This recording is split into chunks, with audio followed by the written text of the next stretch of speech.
మా ఛానల్కి స్వాగతం. చూస్తున్న వీక్షకులకు ప్రేక్షకులకు ప్రియ కాల భైరవ భగవద్బంధువులకి స్వాగతం పలుకుతూ మమ్మల్ని ఎంతగానో ఆదరిస్తూ ఉండబడినటువంటి ప్రియ సోదర సోదరీమణులకు సనాతన ధర్మ సంరక్షకులకు జ్యోతిష్య అభిమానులకు గురువుల యొక్క ఆశీస్సులు అందరిపైన ఉండాలని అందరికీ శ్రీ కపాల కాళ భైరవ స్వామి ఆశీస్సుల చేత అందరూ నిండు నూరేళ్ల ఆయురారోగ్యాల చేత విద్యార్థులకు విద్య ఉద్యోగస్తులకు వ్యాపారస్తులకు వ్యాపార ఆకర్షణ ధనాకర్షణ కలిగి ఎవరికి ఎలాంటి కష్టాలు లేకుండా ఐశ్వర్యాన్ని ఆనందాన్ని కష్టపడే తత్వాన్ని ప్రసాదించాలని కాళభైరవ స్వామిని కోరుకుందాం.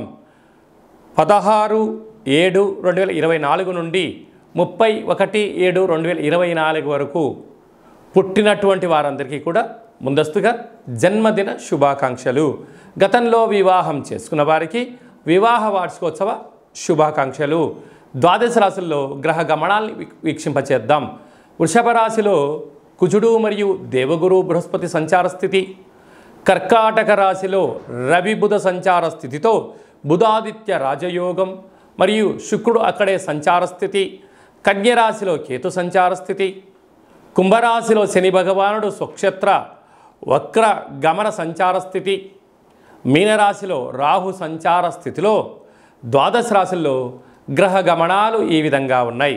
తులారాశి వారు ఆషాఢమాస పూర్ణిమ అష్టమి సందర్భంగా ఎలాంటి విధి విధానాలు పాటించడం వలన ఐశ్వర్యానికి ఆనందానికి విదేశయానానికి అద్భుత రాజయోగానికి స్వాగతం పలుకుతారో ఈ వీడియోలో సవివరంగా సంపూర్ణంగా తెలుసుకుందాం.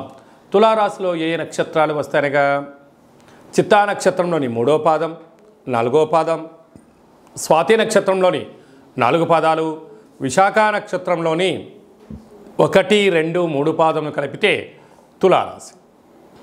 చాలామందికి పుట్టినటువంటి కాల సమయంలో డేటా ఆఫ్ బర్త్లు లేనటువంటి కారణం వలన పేరు యొక్క మొదటి అక్షరాన్ని అనుసరిస్తూ ఆ రాశిని తెలుసుకునే ప్రయత్నం చేద్దాం. రా, రీ, శ్రీ, రు, రే, రో, తా, టీ, తు, తే అక్షరాల వారిని తులారాశి జాతకులే.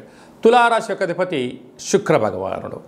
ఈ యొక్క ఆషాఢమాస పూర్ణిమ సందర్భంగా అష్టమి సందర్భంగా కాళికామాతకు అమ్మవారికి బోనం తీసుకుని వెళ్ళడం, ఒక మంచి తెల్లటి మట్టి కుండలో కానీ రాగి బిందెలో కానీ పాలను నీళ్లను తీసుకుని వెళ్ళి అమ్మవారికి శాఖలాగా పోయడము, అలాగనే తెల్లటి కొబ్బరికాయ చిప్ప భాగంలో మనం కొబ్బరికాయను పగలగొడితే లోపల కొబ్బరి తెల్లగా ఉంటుంది.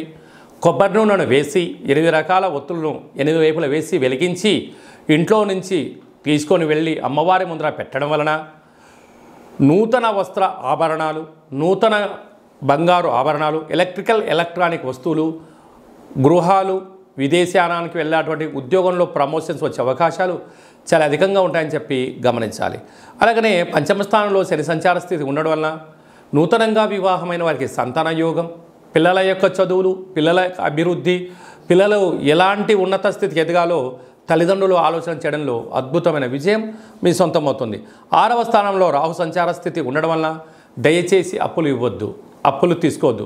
అప్పులు ఇచ్చిన వారే మిమ్మల్ని రాబోయే కాలంలో ఇబ్బంది పెట్టే అవకాశాలు ఉన్నాయి. పోలీస్ స్టేషన్లు, కోర్టు మెట్లు, అనేక రకాలుగా మీ యొక్క స్థిరచరాస్తులపైన కొందరు కన్నేసించారు అని చెప్పి గమనించాలి. అష్టమంలో కుజుడు ఉండడం వలన కుజదోష ప్రభావం కారణం వలన చిన్న చిన్న విషయాలకు ఆందోళన తగదు. యంత్రాలతో, ఆయుధాలతో, దయచేసి మాటలతో చెలగాటమాడొద్దు, అపహాస్యం అసలే చేయొద్దు. అష్టమంలో గురుదోషం ఉండడం వలన మనోవేదన, పై అధికారులతో ఒత్తిడి, కింది సహా ఉద్యోగస్తులు మీ అవసరం ఉంటే ఒక రకంగా, మీ అవసరం తీరిన తర్వాత మరో రకంగా ఉండే అవకాశాలు ఉన్నాయి. తస్మాత్ జాగ్రత్త. రాజ్యస్థానంలో బుధాదిత్య రాజయోగం అక్కడే శుక్రుడు ఉండడం వలన ప్రభుత్వ ఉద్యోగం ప్రయత్నం చేసేవారికి చాలా మంచి కాలము.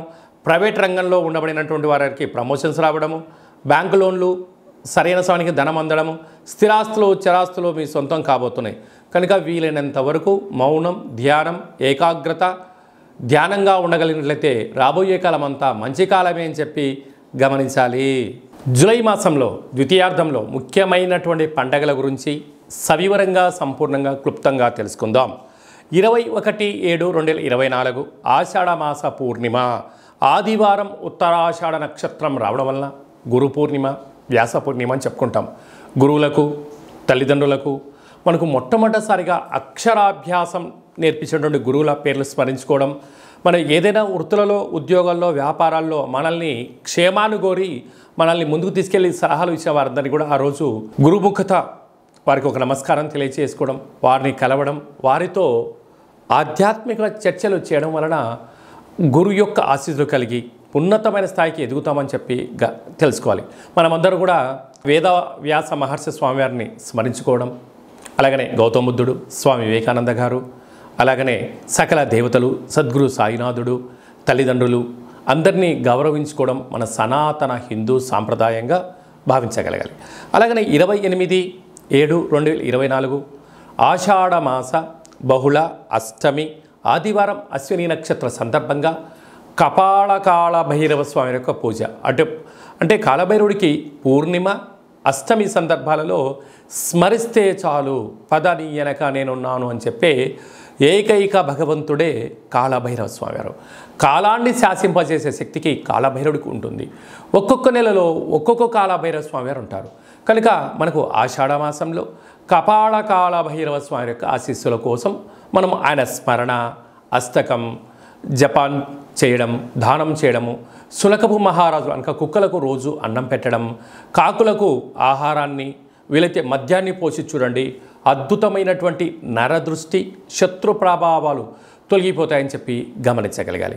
అలాగనే మనము కాళభైరవ స్వామిని స్మరణ చేయడం వలన, ఇంట్లో ధ్యానించడం వలన, కూష్మాండ దీపాన్ని ఇంట్లో పెట్టడం వలన, స్వామివారి యొక్క సేవ చేయడం వలన ఇంట్లో ఉండబడినటువంటి వాస్తు దోషం తొలగి విద్య ఆకర్షణ, ఉద్యోగ ఆకర్షణ, వ్యాపార ఆకర్షణ, వివాహకాల సమయంలో వధువుకు వరుడు, వరుడుకు వధువు ఆకర్షణ అవ్వడం, వ్యాపారంలో జనాకర్షణ, ధనాకర్షణ, పదవి ఆకర్షణ కలిగి మనం ఏదైతే అనుకుంటామో అన్నింటా విజయాన్ని కలిగింపజేసే శక్తి మనకు కాళభైరవుడికి ఉంటుంది. ఈ వీడియో మీకు నచ్చినట్టయితే లైక్ చేయండి, షేర్ చేయండి, మా ఛానల్ని సబ్స్క్రైబ్ చేసుకోండి. మేము చేస్తున్న ఆధ్యాత్మికమైన వీడియోలు అందరికన్నా ముందస్తుగా మీరు చూసుకోవాలి అన్నట్లయితే గంట సింబల్ ప్రెస్ చేయండి, పైన ఆల్ అనే బటన్ కూడా తెలియచేయండి. మీ క్షేమాన్ని ఎవరైతే కోరుకుంటున్నారో, లేకుంటే మీరు ఎవరి క్షేమాన్ని అయితే కోరుకుంటున్నారో వారికి కూడా ఈ యొక్క ఆధ్యాత్మికమైన సమాచారాన్ని తెలియచేసి భగవంతుడి యొక్క ఆశీస్సులు పొందగలరు.